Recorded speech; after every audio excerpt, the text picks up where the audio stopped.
As far as the movies go, the Evil Dead series has a track record of being way better than it has any right to be, low budget warts and all. And Evil Dead the game now finds itself squarely in that same boat.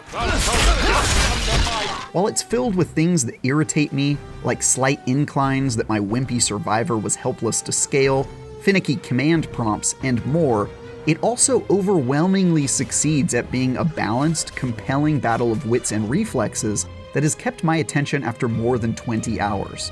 And that's no small task. Aside from the clunkiness, playing as a survivor absolutely nails the horror movie feel of working with a group to overcome an overwhelmingly evil threat, while playing as the menacing demon is a diabolically fun misadventure that fulfills the villainous mastermind fantasy.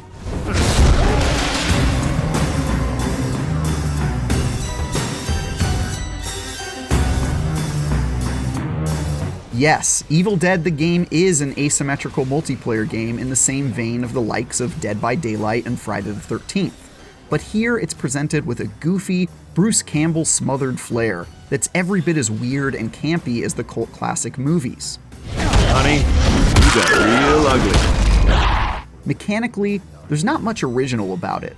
Each match, 4 playable survivors work as a team to avoid being maimed long enough to perform a ritual that banishes all evil from the land, all while enduring the true horror that is the map's geometry.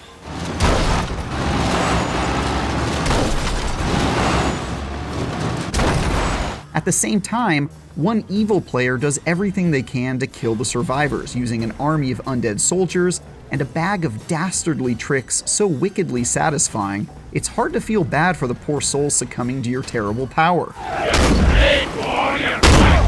That game of cat and mouse is an absolute blast, no matter what side you're on, even when its rough edges make me scream louder than any jump scare.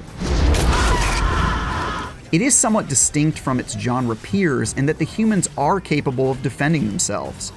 Playing as a survivor feels like a familiar squad-based third-person shooter that borrows a lot from the Battle Royale style, in which you're running around as a team looking for loot and killing enemies as you steadily power up. Only here, your goal isn't just survival, but completing objectives, like finding map pieces and defending areas to claim relics needed in the purification ritual. Your group now holds an additional piece of the map. Well played. With plenty of melee and ranged weapons defined, and 13 characters to choose from, each with their own unique abilities and skill trees to be leveled up, its progression system got its hooks into me early with all the different ways things can play out. For example, the Hunter class characters excel at using ranged weapons, and have abilities that make them a major thorn in the side of the demon player, like one particularly awesome character that can exorcise the demon from bodies they've possessed. Alternatively, you might want to play as a leader class character, like the hilarious Lord Arthur, an old-timey knight who swings a sword around and can buff the team with effects that make them more lethal in combat. The worst part about playing as a survivor, though, is that you're far more prone to experience some of Evil Dead's signature clunkiness when moving around the map. There's no jump button to be found, and environments are often uneven, meaning you'll find yourself stuck on a tiny rock or other minor obstruction all the time, including the worst possible times, such as when a demon is trying to rip your face off. Sometimes a prompt will allow you to climb over small obstacles, but more often than not, you'll have to walk all the way around even something as trivial as a low hedge wall.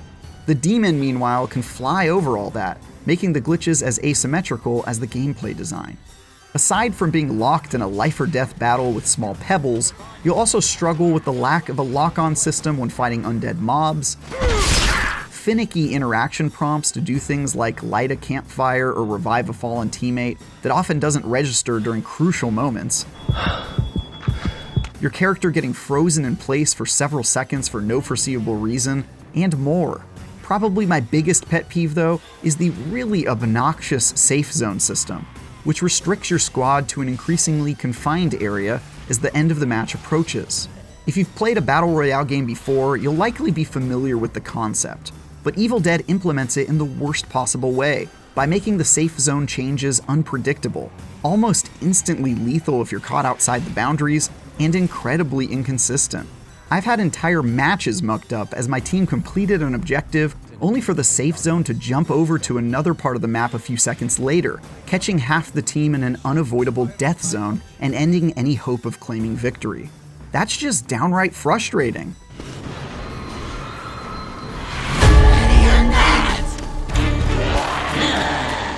Luckily, the experience as one of the 3 playable demons has fewer sticking points, mostly because you play as a floating orb of evil that can quickly hover across the map and mess with the survivors with godlike powers, and that's an objective that never stops being amusing. That's due in large part to how many ways Evil Dead lets you accomplish that devious goal. You can summon hordes of computer-controlled enemies for the survivors to fight, set traps that spawn enemies and increase their fear when sprung, or even possess undead characters to control them directly, making them even stronger and more difficult to deal with. Not only that, but by scaring the human team using traps or demonic abilities, and by separating them from one another, you gain the ability to possess the survivors themselves for a limited time, turning them against their own allies, which can be absolutely devastating. Another amusing way to win is by simply wasting the survivors' time, by doing things like possessing the car they're driving and steering it off a cliff, so they have to spend valuable time wandering around on foot, or by possessing a tree and swatting humans in the face while they're trying to rest at a campfire. All the while, you're leveling up and gaining stronger and stronger demonic abilities until only the most resolute and skillful players have any hope of defeating you. And it just feels so delightfully evil. I usually prefer to be on the survivor's side in this style of game, rather than face their united attempts to kill me as the monster.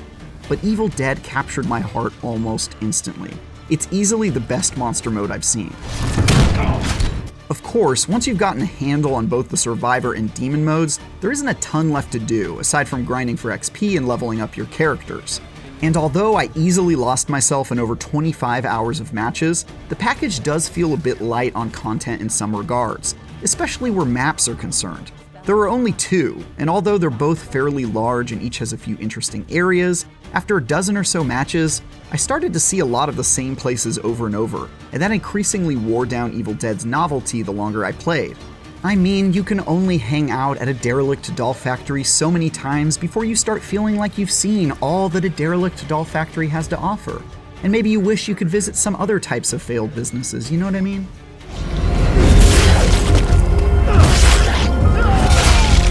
Evil Dead the game also offers some single-player missions, which are required to unlock some of the best characters, including Pablo from Ash vs. the Evil Dead, or the legendary King Arthur himself. Thou shalt come under my foot. But unfortunately, these missions are without a doubt the worst part of the package.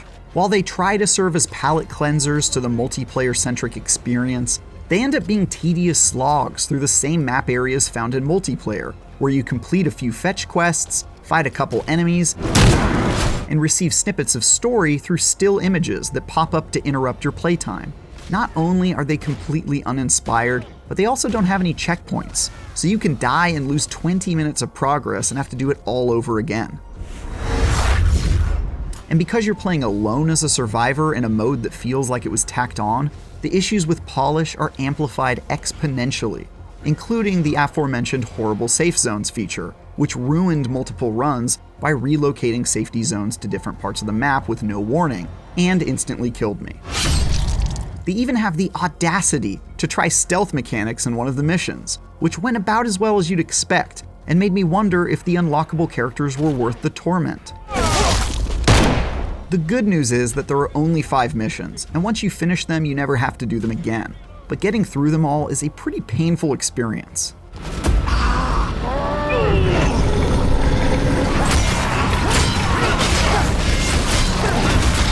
Evil Dead the game is an awesome asymmetric multiplayer game that, like its source material, is far better than it has any right to be, given its frustrating lack of polish and being somewhat light on maps and modes.